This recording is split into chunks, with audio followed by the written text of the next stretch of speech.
অক্টোবরে নারী টি-20 বিশ্বকাপের জন্য প্রস্তুত হচ্ছে বাংলাদেশ। সাম্প্রতিক সময়ে দেশের চলমান অস্থিরতা কাটিয়ে সফল আয়োজনের আশা ক্রিকেট বোর্ডের। ঠিক এমন সময়ে আরও একটা সুখবর পেল বিসিবি। দীর্ঘ 11 বছর পর এশিয়া কাপের আয়োজক হচ্ছে বাংলাদেশ। গেল বছর পাকিস্তানে এশিয়া কাপ খেলতে ভারত যখন নানা টালবাহানা করেছিল, তখন বিকল্প ভেন্যু হিসেবে নাম উঠেছিল বাংলাদেশের।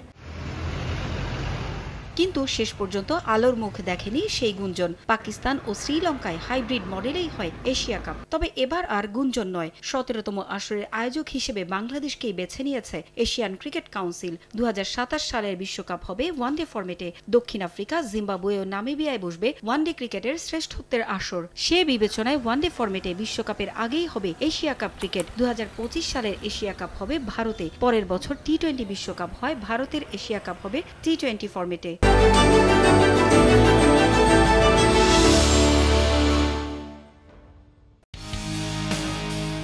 2027 এশিয়া কাপের ফরম্যাটে অবশ্য কোনো পরিবর্তন আসছে না। দুই আসরেই থাকবে 13টি করে ম্যাচ। বাংলাদেশ, আফগানিস্তান, ভারত, পাকিস্তান ও শ্রীলঙ্কা এশিয়ার এই 5 টেস্ট খেলুড়ে দেশের সাথে যুক্ত হবে বাছাই পর্ব পেরিয়ে আসা একটি দল। 6টি দলকে 2 গ্রুপে ভাগ করে প্রতিটি দল খেলবে 2টি করে ম্যাচ। এরপর 2 গ্রুপের সেরা 2 দল নিয়ে রাউন্ড রবিন পদ্ধতিতে অনুষ্ঠিত হবে সুপার 4। 2 ধাপে 6টি করে মোট 12টি ম্যাচ অনুষ্ঠিত হওয়ার পর সুপার 4-এর শীর্ষ 2 দল নিয়ে অনুষ্ঠিত হবে ফাইনাল।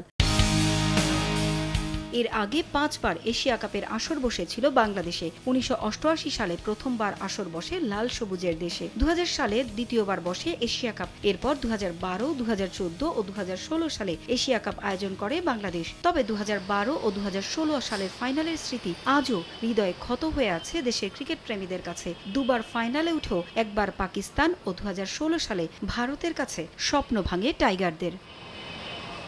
পারভিন আক্তার, সময় সংবাদ।